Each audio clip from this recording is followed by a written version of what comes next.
할렐루야. 오늘도 6월 첫 날입니다. 귀하고 복된 예배 자리에 나오신 여러분들 주님의 이름으로 환영하고 축복합니다. 부활절 주간 마지막 인사 말이네요. 이쯤이면 다 기억하실 거예요. 어떻게 인사 나눌지 제가 말하지 않겠습니다.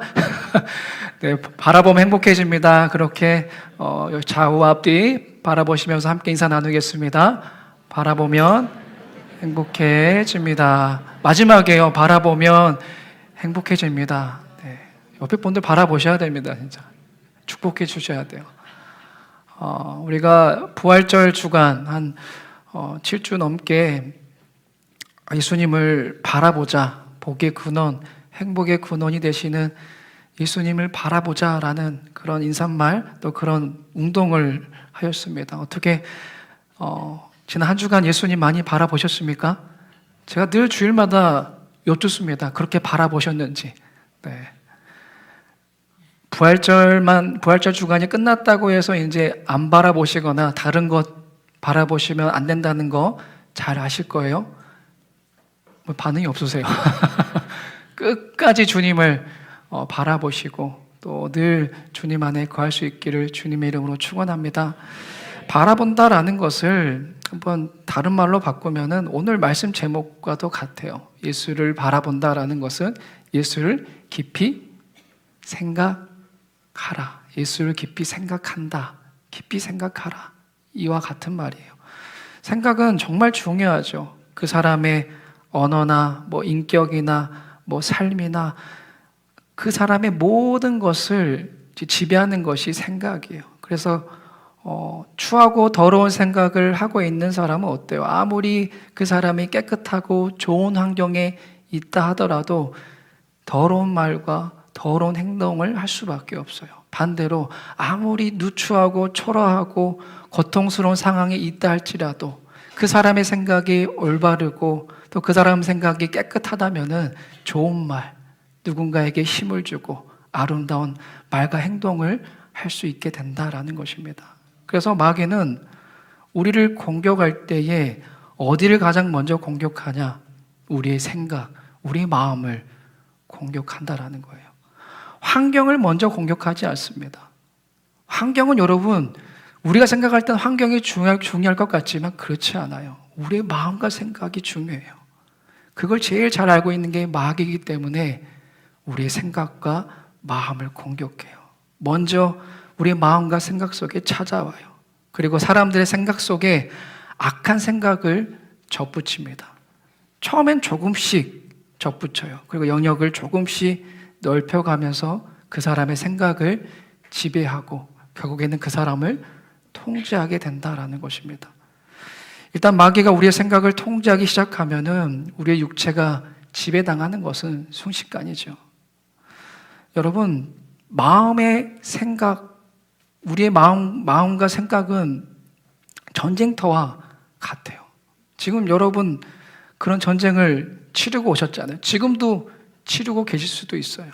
우리 마음속에는 끊임없이 하나님의 마음을 갖느냐, 마귀의 마음을 갖느냐 하는 이런 치열한 전쟁이 늘 우리 마음과 생각 가운데 있다라는 거예요.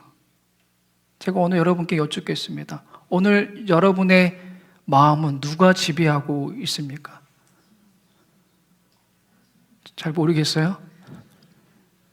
다 하나님이신 줄 믿습니다. 우리의 생각을 누가 장악하고 있는지 항상 내 마음을 돌이켜봐야 돼요. 지금 전쟁터에서 누가 승리하고 있는지. 우리는 습관과 윤리와 도덕에 묶여서 신앙생활을 하는 경우가 참 많이 있어요. 그러면서도 자신 하나님의 지배를 받고 있다라고 착각해요. 그러나 신앙생활을 내가 잘하고 있다고 해서 그 사람이 반드시 하나님의 지배를, 그 마음이 하나님의 지배를 받고 있다라는 것은 아니에요. 이런 착각을 우리는 경계해야 된다는 겁니다. 하나님의 마음을 가진 사람을 가리켜서 우리는 하나님의 사람이라고 합니다. 그런 자들은 생각과 말이 예수님을 닮아가요. 반대로 마귀의 지배를 받고 있는 사람은 어떻겠습니까? 마귀의 생각을 하게 되겠죠. 마귀의 사람이 되는 거예요. 오늘 하나님께서 우리에게 주시는 말씀은 우리의 생각과 우리의 그 사고의 틀 속에 오직 예수님만이 충만하기를 권면하고 있습니다. 우리가 다 읽진 않았지만 히브리서 1장, 2장의 말씀을 살펴보았는데 어떻게 예수님을 우리에게 소개하고 있습니까? 우리가 배운 예수님은 어떤 분이셨어요? 이 세상에서 가장 아름다운 이름을 가지신 분이셨고 또 영광과 존귀관을 쓰신 분이셨으며 자비롭고 충성된 대제사장이 바로 우리 예수님이십니다. 3장부터는 그러한 예수님에 대해 배울 뿐만 아니라 이제는 깊이 생각하라고 하는 거예요. 단순히 그 예수님을 머리로 아는 것, 인식하는 데서 그칠 것이 아니라 그것을 끌어안아야 한다는 거예요. 그 지식을, 그 배운 것을 품어야 한다는 것입니다. 마치 닭이 알을 품고 있듯이 너희가 배운 그 예수님에 대한 지식 품어야 한다는 거예요. 이것은 우리 삶의 모든 영역을 다 포함하는 것입니다. 나의 모든 것을 전부 다 예수님께 고정시켜야 한다는 거예요. 건강의 문제가 심각합니까? 그럴 때도 마찬가지예요. 우리의 시선을 예수님께 고정시켜야 한다는 거예요. 자녀의 문제가 너무나도 내 마음을 아프게 합니까? 그때도 마찬가지예요. 다른 것 바라보지 마시고 우리의 시선을 예수님께 고정시켜야 한다는 거예요. 절체절명의 위기 가운데 놓여 있어도 마찬가지입니다. 그때도 예수님께 집중해야 됩니다. 나의 모든 생각, 나의 정말 모든 존재가 예수님을 바라보고 예수님께 고정되는 것, 예수님께만 나의 생각에 고정되어 있는 것, 이것이 바로 예수를 깊이 생각한다라는 것의 의미입니다. 이것은 마치 배가 큰 그 키가 있잖아요. 배가 그 키를 한 방향으로 고정시켜 놓는 것과 같아요. 여러분, 배가 그 키를 한 방향으로 고정시켜 놓으면 어떻게 돼요? 가만히 냅둬도 몇 시간 동안은 쭉 그 방향으로 고정시켜 놓은 방향으로만 흘러가게 되죠. 이와 같은 이치예요. 예수님께 우리 생각을 딱 고정시켜 놓게 되면은 우리는 딱 그 방향으로만 가게 된다라는 거예요. 예수님이 말씀하시는 그 방향, 예수님이 가르쳐 주신 그 방향, 그 뜻대로만 가게 되어 있다라는 거예요. 이것이 바로 예수를 깊이 생각한다라는 것입니다. 못을 판자에 박듯이 딱 고정시켜 놓는 거예요. 흔들리지 않는 것입니다. 좌우로나 우로나 치우치지 않는 거예요. 고정되어 있는 사람은 그렇다라는 겁니다. 여러분, 우리의 모든 사고와 생활이 예수님께 고정되어 있지 않게 되면요, 어떻게 되겠습니까? 그 다음부터는 다른 것을, 다른 좋은 것을 찾기 시작해요. 예수님 말고 다른 좋은 것을 구하게 됩니다. 그래서 좋다는 데는 다 가요. 남들이 좋다고 하는 데는 다 찾아갑니다. 불교가 좋다고 하니까 요즘 내가 기도 응답도 안 되는데 불교 한번 가봐야겠다. 좋다는 불교를 갑니다. 불교도 별로예요. 저기 용하다는 무당이 있어요. 또 점집이 있습니다. 그럼 또 거길 또 찾아갑니다. 그러다가 주일에는 찔려서 교회에 오는 경우들이 있어서는 안 되겠죠. 예수 그리스도께 시선이 고정되어 있지 않기 때문에 좌로나 우로나 치우치는 거예요. 자, 그렇다면 우리의 마음과 생각을 이렇게 딱 고정시켜야 하는 예수님, 그 예수님은 어떤 분입니까? 히브리서는 두 가지로 설명을 해요. 첫째는 우리가 고백하는 신앙의 대사도라고 이야기합니다. 두 번째는 우리의 대제사장이라고 설명하고 있어요. 여러분, 사도는 하나님이 우리에게 보내주신 사람을 사도라고 하죠. 그러면 대제사장은 어떤 사람이에요? 인간의 모든 허물과 죄를 대신 가지고 하나님 앞에 나아가는 사람이 대제사장입니다. 사도는 하나님으로부터 인간에게 오는 사람이라면은 제사장은 인간의 입장에서 하나님께로 나아가는 사람을 말해요. 우리 예수님은 우리에게 이 두 가지 역할을 다 해주시는 분입니다.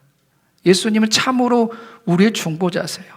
또 우리의 신앙 고백의 전 내용이 되시는 분이십니다. 따라서 그러한 예수님을 믿는 사람은 정말로 그 사람의 말 속에서는, 그 사람의 행동 속에서는 예수님이 드러날 수밖에 없어요. 예수님이 보이게 되고 예수님이 느껴지는 것입니다. 그 사람의 말과 행동이 다 그런 거예요. 예수님을 생각하기 때문에. 아침에 예수님과 함께 눈을 뜹니다. 저녁에 잠잘 때도 예수님과 함께 눈을 감아요. 순간순간 늘 예수님과 동행합니다. 예수님과 함께 안식하는 거예요.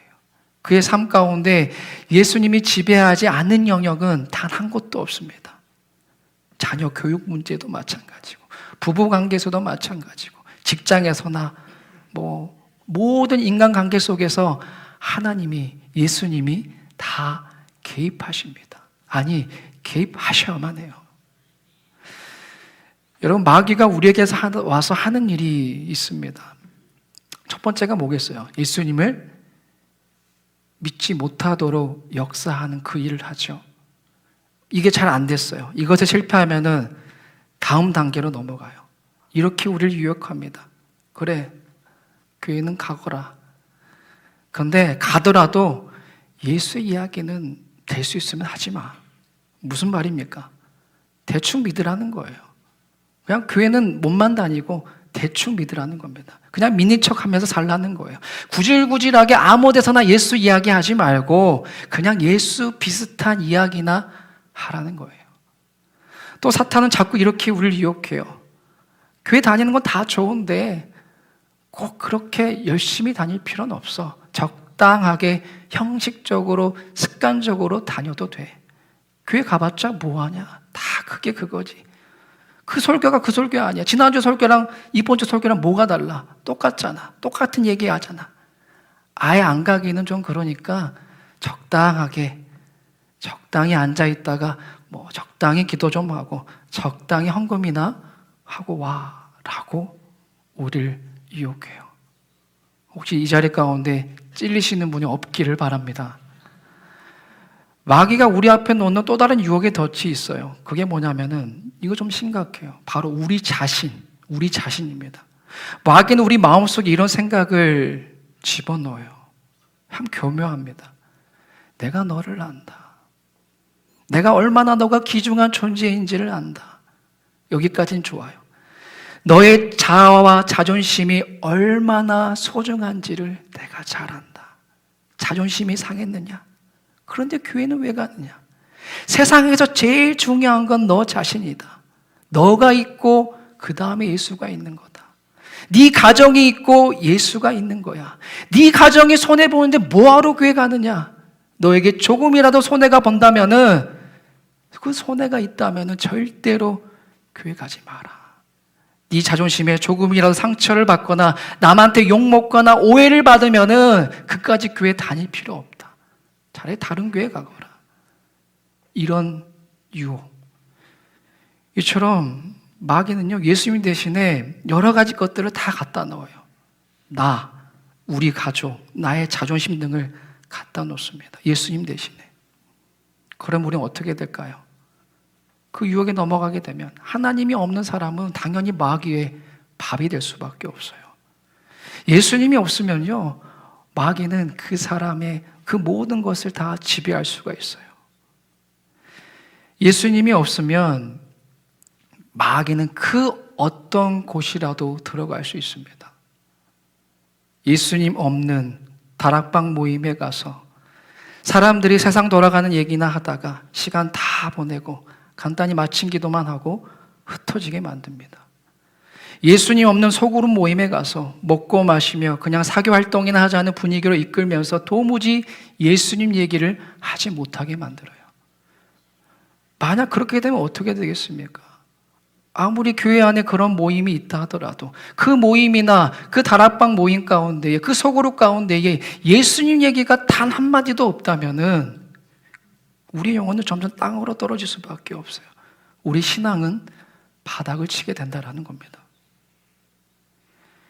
이제 다음으로 우리가 생각해야 할 것은, 그렇다면 도대체 누가 이 예수를 깊이 생각할 수 있는가 하는 부분이에요.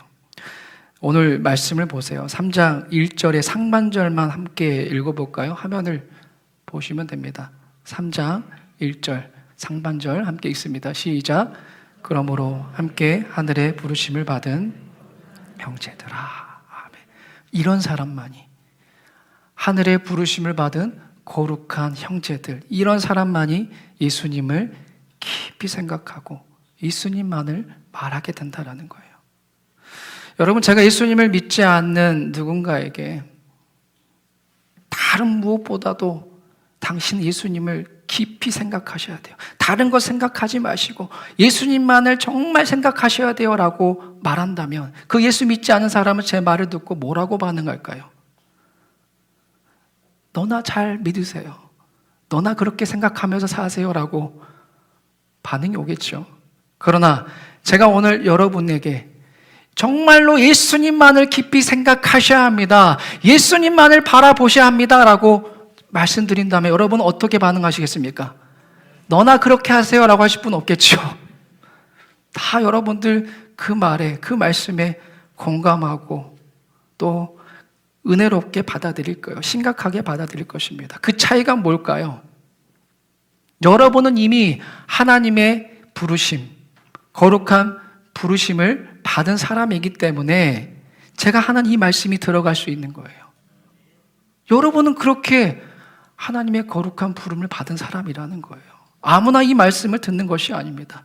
요한복음 15장 16절에서 예수님은 너희가 나를 택한 것이 아니요 내가 너희를 택하여 세웠나니 라고 말씀하고 계세요.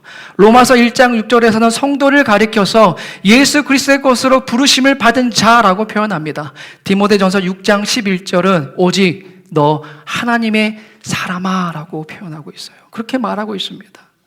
여러분, 하나님의 말씀을 하나님의 사람이 먹을 때에 단맛이 느껴집니다. 그 맛을 아시지 않습니까? 하나님을 아는 사람만이, 하나님의 선택을 받은 사람만이 그 맛을 알아요. 하나님의 말씀을 아무리 전해주고 그 맛을 느껴보라고 믿지 않은 사람에게 저도 부르심을 받지 못하였기 때문에 그 말씀의 맛을 이해하지도 못하고 맛보지도 못합니다. 자, 여기에서 우리는 예수 그리스도를 깊이 생각할 수 있는 사람이 세 가지 형태로 나타나고 있음을 확인하게 돼요. 먼저 첫 번째는 하나님이 부르신 사람입니다. 하나님이 부르신 사람. 어떤 분들은 이럴 수 있어요. 내가 언제 어떻게 하나님의 부르심을 받았는지 잘 모르겠다. 나는 그런 음성도 들은 적도 없는데 난 아닌 것 같아. 난 잘 모르겠어. 그렇게 말한 사람이 있다면 저는 이렇게 대답하겠습니다.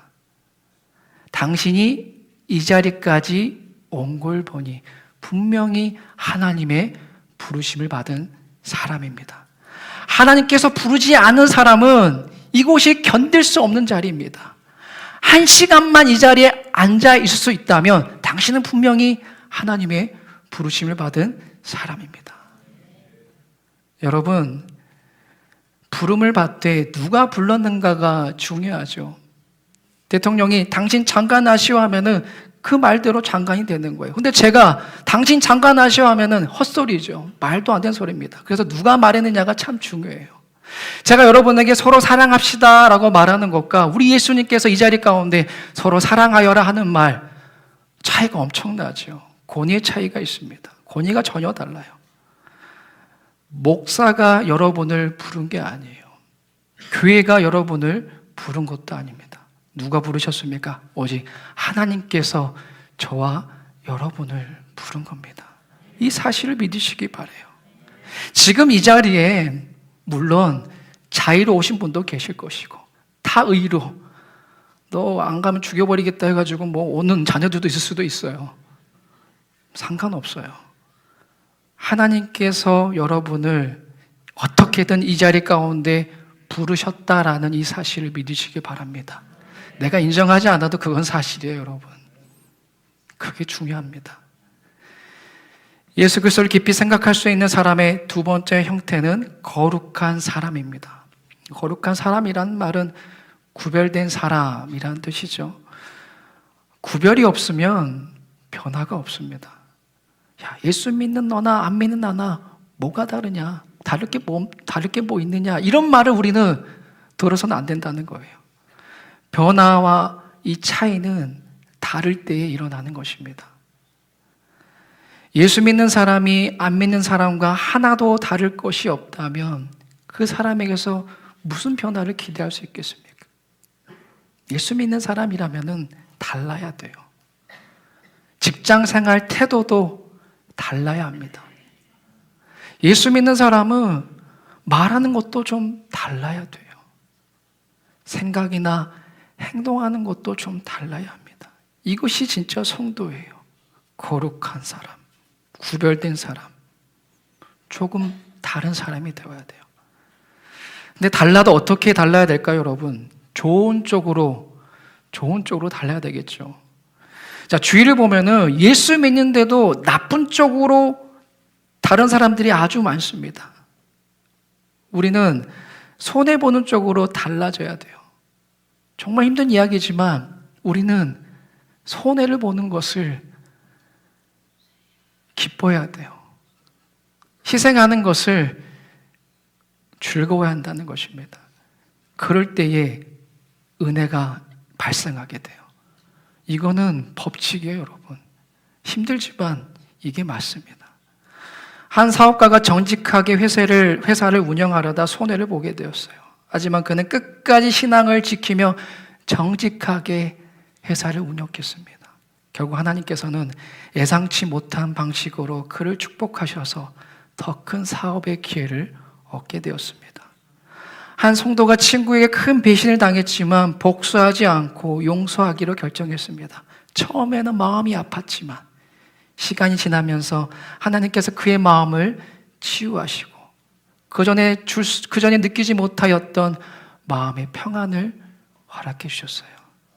여러분, 이와 같은 이야기들이 다른 나라, 다른 사람 이야기가 아니라 오늘 저와 여러분들의 이야기가 되어야 한다는 거예요.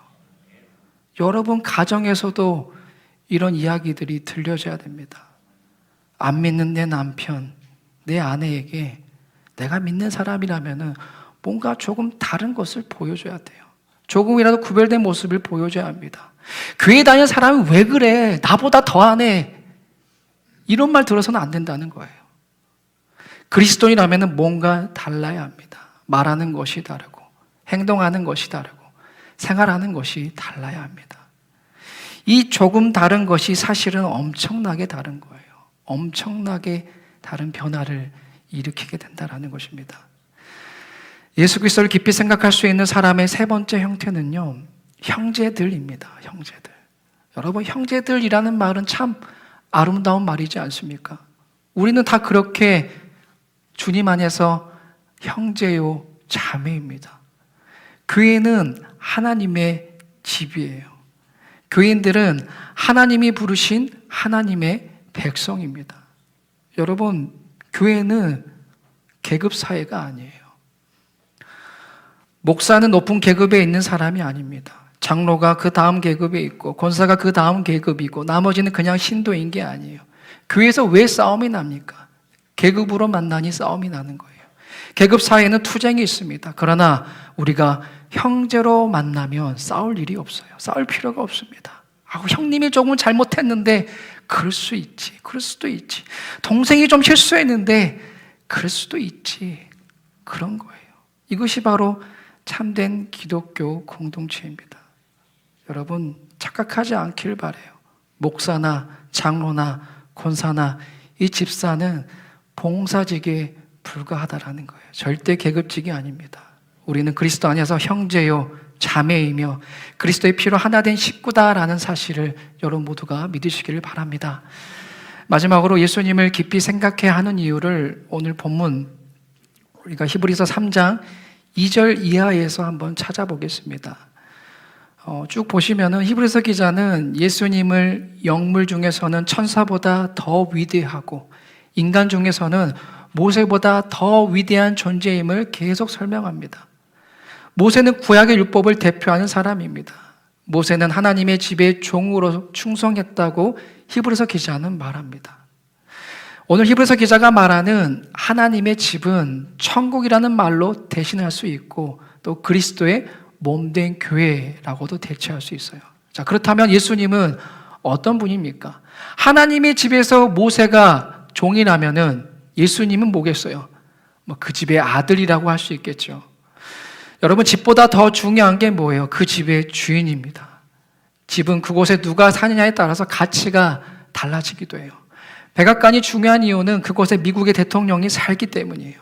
우리의 천국이 좋은 이유는 뭐예요? 그곳의 주인이 예수 그리스도이시기 때문입니다.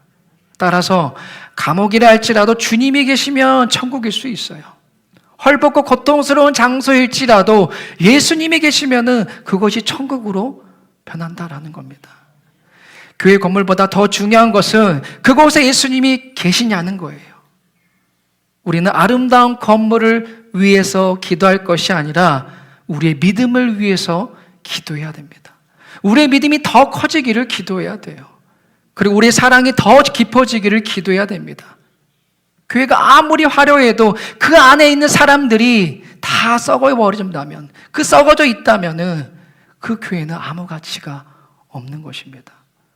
건물보다 중요한 것은 건물 안에 누가 살고 있느냐, 그 살고 있는 그 누군가가 어떤 기도를 드리고 있느냐, 또 어떤 결정이 이루어지고 있느냐가 중요한 겁니다.